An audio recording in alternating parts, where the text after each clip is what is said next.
Energy is at the heart of modern life. It lights our streets, keeps transport networks moving, and powers the myriad of electrical goods that fill our homes. But it also accounts for 80% of Europe's greenhouse gas emissions, and as recent events have shown, producing energy sometimes entails significant risks. Unless we seriously reduce the amount of energy we consume, the results for the environment will be disastrous. EU governments have pledged to reduce their energy use by 20% by 2020. The problem is that unless we make some major changes to our energy-hungry habits and make them quickly, we're going to miss that target. We're not on track to meet our 2020 energy savings target. We're only going to make it by about half.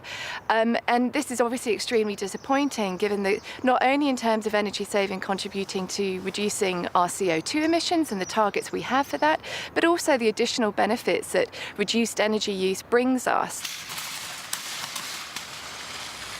The situation is not hopeless. In Europe today, we have the tools at our disposal to significantly reduce the amount of energy we use without having a negative effect on our quality of life.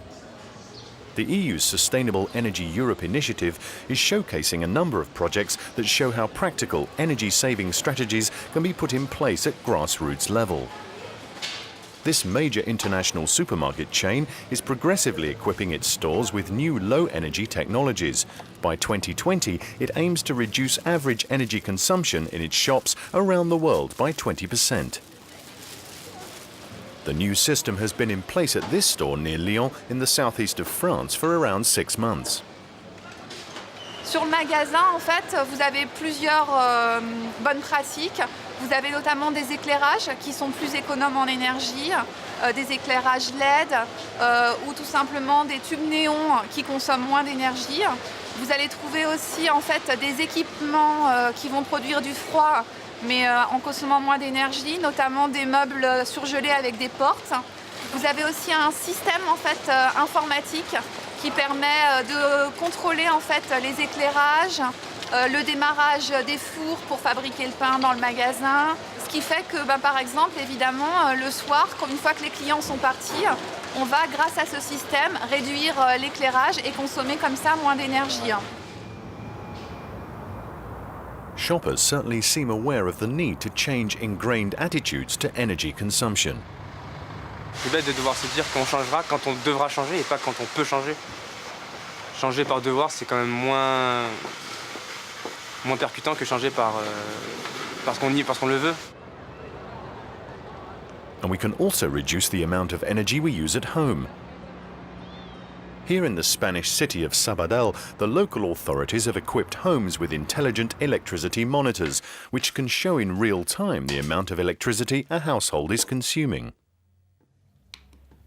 Ens ha sorprès que hi ha aparells d'ús domèstic que tenen un gran consum, com per exemple el forn elèctric. El forn elèctric és l'element que el comptador es dispara quan el forn elèctric funciona.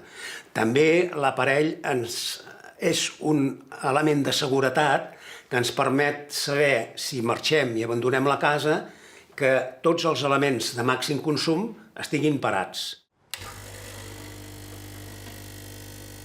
The simple fact of installing these kinds of monitors can save users up to 15% on their electricity bills every year. The meter was designed and developed by a small European company created in 2006, which is convinced that a whole new market is opening up for energy-efficient products. El objetivo de FG es, de hecho, poco a poco poder liderar ese mercado y poder ofrecer no solo productos, sino también asesoría y otro tipo de servicios, sobre todo de cara al usuario doméstico.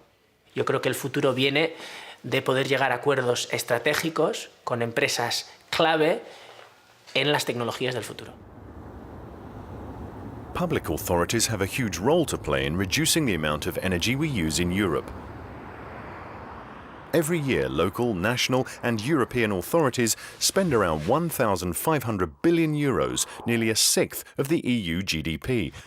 Much of it on energy-intensive activities like building new homes or creating transport networks.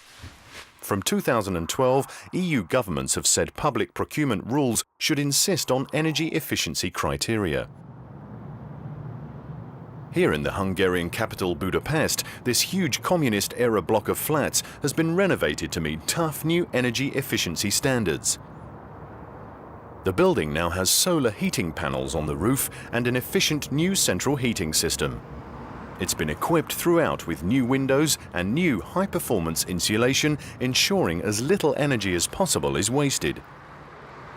The work has cut the building's carbon dioxide emissions in half, largely thanks to public funding. Fontos a támogatás, és mondhatnám, hogy elengedhetetlen, hiszen az embereknek a motivációját sokkal jobban megnyomja az, hogyha látja azt, hogy a közszámára is fontos egy épületfelújítás, illetve energiahatékonyság. Általában elmondhatjuk, hogy Magyarországon már sok éve fut nemzeti programként panelrekonstrukció, és az az általános, hogy 30% körüli összeg az, amit a tulajdonosok hajlandóak beruházni. And the building's residents certainly seem happy with the changes.